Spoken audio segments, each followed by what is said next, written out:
तैयार हो गए सब। हम लोग सब तैयार हो गए। अभी देखते हैं, हो सकता है दो और स्पॉट देखेंगे। अच्छा, देख के फिर हम चलेंगे घर की तरफ।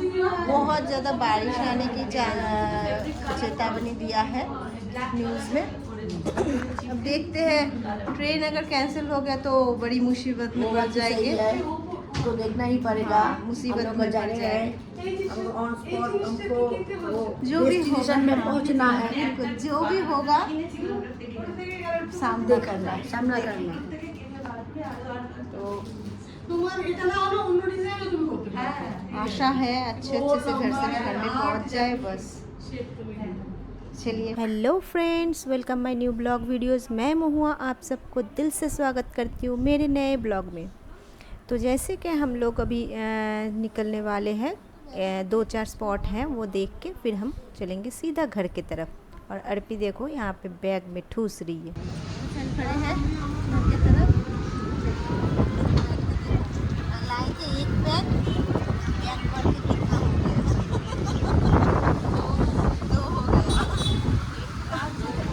दो हो गया और हम लोग का इतना मोटा हो गया कि हम ले भी नहीं पा रहे बैग को, भारी हो गए सब।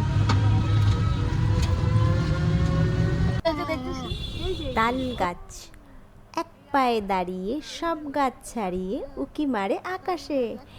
हाँ जी हाँ, ये वही ताल गाछ है जो विश्व कवि रविंद्रनाथ टैगोर जी ने इस पेड़ के ऊपर अपना कविता लिखा था, ताल गाछ, जो कि शिशु भोलानाथ काव्य ग्रंथ में है, जो कि बच्चों के कविता के आधारित है।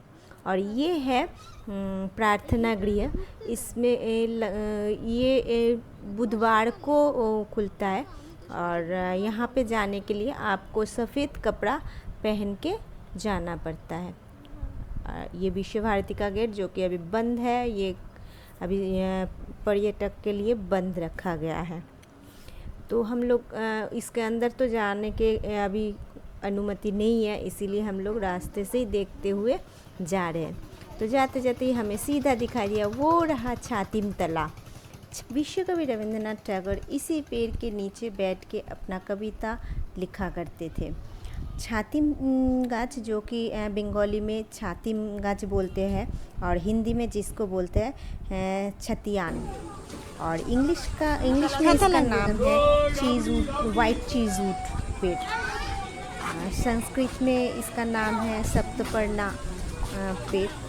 तो फिर हम वहाँ से सीधा आ गए हैं रविंद्र भवन में, जो कि यहाँ पे एंट्री लेने के लिए जो विश्व भारती के स्टूडेंट हैं उनके लिए सिर्फ 10 रुपये है टिकट चार्ज, और अदर्स के लिए विजिटर्स जो होते हैं उनके लिए 70 रुपीज़ है विजिटिंग चार्ज। तो हम लोग अभी सीधा जाएंगे रविंद्र भारती म्यूज़ियम में। बट इसके अंदर हमने तो सोचा था थोड़ा बहुत वीडियोग्राफी करेंगे, लेकिन जैसे ही हम अंदर जाने की कोशिश में है तो तुरंत वहाँ से हमें पता लगा कि अंदर वीडियोग्राफी मना है। तो चलिए दोस्तों, थोड़ा हम घूम के आते हैं, फिर बाहर निकल के हम आपको बताते हैं कि कैसा है अंदर।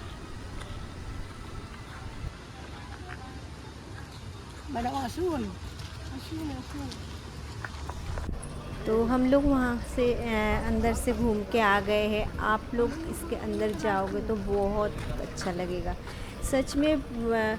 उसके अंदर जाके इतने सारे कविता है रविंद्रनाथ टैगोर जी का कि पल भर में हम सब खो गए थे। ऐसा लग रहा था वहीं पे बैठ के उनके कविता एक एक लाइन पढ़ते रहे। उनका पहला यूज़ किया हुआ टेलीफोन, उनका चश्मा, उनका जो पेन, जिस पेन से वो लिखते थे, हर एक चीज़ को बड़े अच्छे से संभाल के रखा गया। और जो उनका लिखा गया जो कविता है, फिर उनकी वाइफ में जो मृणालिनी देवी, उनकी जो कविता है, उनकी जो बातें हैं, सब एक एक जगह पे बड़े सुंदर से उनका जो चिट्ठी है मृणालिनी देवी का सब अच्छे से लिखा गया है। बहुत सुंदर से बहुत ही अच्छा लग रहा था। तो हम लोग वहाँ से निकल के आके फिर ये जगह हमें बहुत अच्छा लगा और हम लोग थोड़ा फोटोग्राफी किया, खूब मज़ा किया। फिर हम वहाँ से सीधा आगे आके हम लोग सीधा आ गए हैं रविंद्रनाथ टैगोर जी का जो घर है उस तरफ। जो हर एक घर तो हम नहीं देख पाए क्योंकि उसमें काम चल रहा था कंस्ट्रक्शन का। तो हम लोग सिर्फ उदयन नाम के जो घर है उसी को ही थोड़ा बहुत विज़िट किया, लेकिन उस घर के अंदर जाना मना है। उसके आंगन में उस घर के सामने से आप लोग घूम सकते हो, लेकिन उस घर के अंदर जाना मना है। तो हम लोग सामने से घूमे, थोड़ा बहुत फोटोग्राफी किया, थोड़ा मस्ती किए। बहुत अच्छा लग रहा था, ऐसा लग रहा था वहीं पे बैठ जाओ और हर एक चीज़ में रविंद्रनाथ टैगोर जी को फील करना। पीछे आसमान भी देखो कितने सुंदर बादल हैं और मेरे ठीक पीछे है रविंद्रनाथ टैगोर जी के हाउस उदयन और उसके सामने जो आंगन है चारों तरफ कितने सुंदर सुंदर स्टैचू बना हुआ है और हमने यहाँ पे बहुत से फ़ोटोग्राफी की, बहुत से फ़ोटो खींचा। और वो देखिए एक माँ और बेटा घूमने निकले हैं, इनसे हमारी बात हुआ। ये दोनों मम्मी बेटे बड़ी मज़ा कर रहे थे। तो और सामने देखो ये एक फाउंटेन है जो कि ठीक से चलता नहीं होगा मेरे ख्याल से, उस समय का है ये सब, लेकिन बड़े अच्छे से सजा के सब कुछ रखे हैं। कितनी ठंडी है इधर, बिल्कुल ठंडा। और साड़ी के साथ ये शायद लीची का पेड़ है क्या? आम का ये है रविंद्रनाथ टैगोर की कार जो कि टैगोर जी इस्तेमाल करते थे।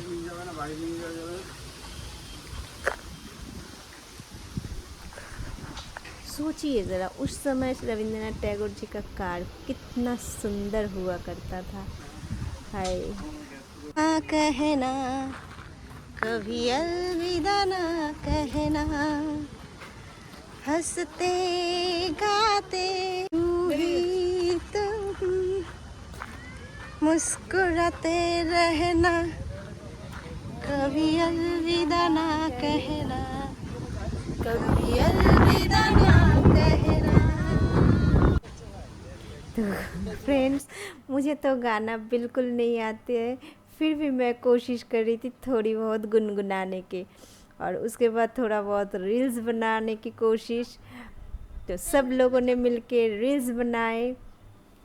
रील्स तो बनता ही है, फ़ोटो भी उठाना, फ़ोटो भी खींचना है। और उसके बाद हम लोग सब बाहर जाने के लिए तैयार हो गए। लेकिन सब बोल रहे कि अर्पी बोल रही है मुझे भी लेके चलना है, हम लोगों को भी साथ में लेके चलना है, अकेला नहीं जाना है, सब साथ में चलना है। तो मैं बोली हाँ, थोड़ा बहुत वीडियोग्राफी करके फिर तो आगे जाना ही है।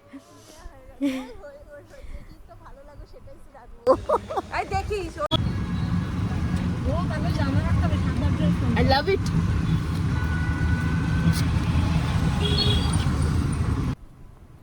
तो इतना ज़्यादा गर्मी था और हमें ना ये जो पानी वाला जो आइसक्रीम होता है ऑरेंज फ्लेवर, चाहे जो भी फ्लेवर हो, लेकिन ये जो पानी वाला आइसक्रीम होता है जो बर्फ़ वाला, वो बहुत अच्छा लगता है। तो हम सब ने वही वाला आइसक्रीम ले लिया। फिर हम वहाँ से सीधा आ गए हैं खाना खाने के लिए। तो दोस्तों, अगर आपको खाना खाना होगा तो फिर ये जो होटल एंड रेस्टोरेंट है आयोजन बोल के, यहाँ पे खाना खाना बहुत ही सस्ता और बहुत ही सुंदर खाना यहाँ पे है। हम पहले भी जब भी आए हैं तो यहीं पे हमने खाना खाया और बिल्कुल घर के जैसे खाना है यहाँ पे, आपको खा के बड़ा अच्छा लगेगा। तो हम लोगों को लगा था बहुत ज़ोरों की भूख और हमारी थाली लग गई है और हम रुके नहीं, खाना शुरू कर दिया। तो आप वैसे वेज थाली देते हैं और अगर आपको मीट मछली चिकन जो भी खाना हो तो वो एक्स्ट्रा पे करके लेना पड़ता है। चावल और इसके साथ घी भी दिया हुआ है, जैसे घी लेके गया। ये आलू पोस्तो, सैलाड, आलू भाजा, आलू फ्राई जो है, दाल। तो हम लोगों को बहुत ज़ोरों की भूख लग गई थी, इसीलिए खाना शुरू कर दिया और खाते खाते ही हम लोग खाने का रिव्यू दे रहे हैं। आलू पोस्तो ना तो आलू चौचड़ी। हाँ, ये मैं सोच रही हूँ कि बैंगन का है, लेकिन ये बैंगन का नहीं है, ये है कद्दू का।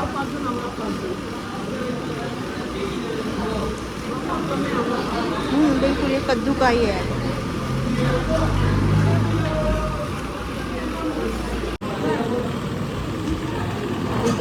सब्जी और दाल जो भी एक्स्ट्रा चाहिए तो वो दे दें। ये है मिक्स सब्जी, इसमें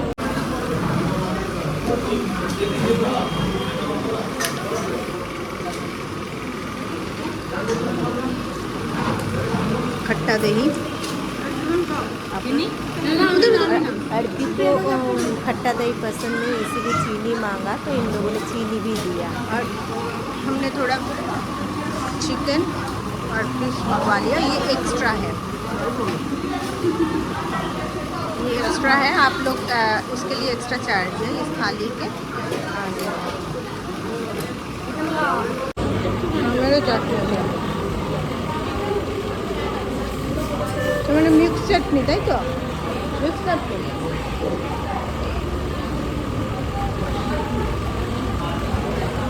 थाली को दिखा रही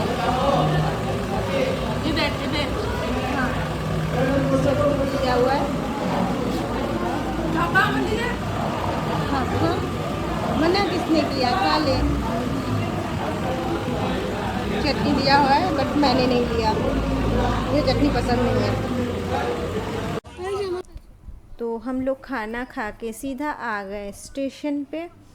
और देखो, एक बात हमें बताना चाहती हूँ, यहाँ पे जब आप जाते टाइम टोटो के साथ बात करोगे, टोटो या ऑटो के साथ बात करोगे तो बड़े अच्छे से बात कर लेना पैसों को लेके, क्योंकि बाद में कोई प्रॉब्लम हो सकता है। क्योंकि हमारे साथ थोड़ा बहुत प्रॉब्लम हुआ है, थोड़ा बाद में थोड़ा ज़्यादा पैसा मांगने लगा, तो हम लोगों ने बहस ना करते हुए वो बात वहीं पे ही निपटा लिया। तो फिर हम लोग स्टेशन पे आ गए हैं, टिकट ले लिया और हम लोग अभी इंतज़ार कर रहे हैं ट्रेन का।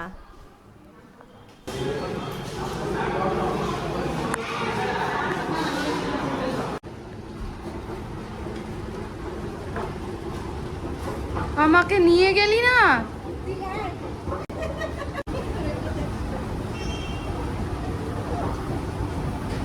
तो हम लोगों का ट्रेन का टाइम हो गया है और हम लोग ओवरब्रिज के ऊपर चढ़ गए और आसमान देखो, बादल छाया हुआ है कैसे।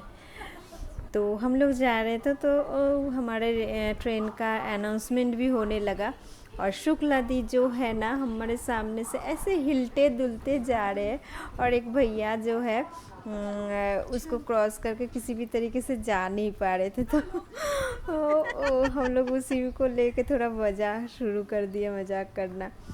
फिर जाके हम लोग स्टेशन पे खड़े हो गए। लेडीज़ में चढ़ना है हमें, क्योंकि हम लोगों का रिजर्वेशन नहीं है, हम लोग ऐसे ही नॉर्मल टिकट, जनरल टिकट ही काट के चढ़ना है ट्रेन में।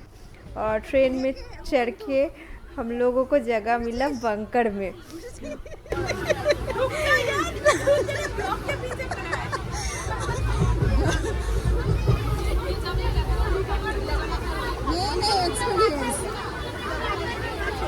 लाइफ में कभी ऐसा एक्सपीरियंस हुआ है तेरा?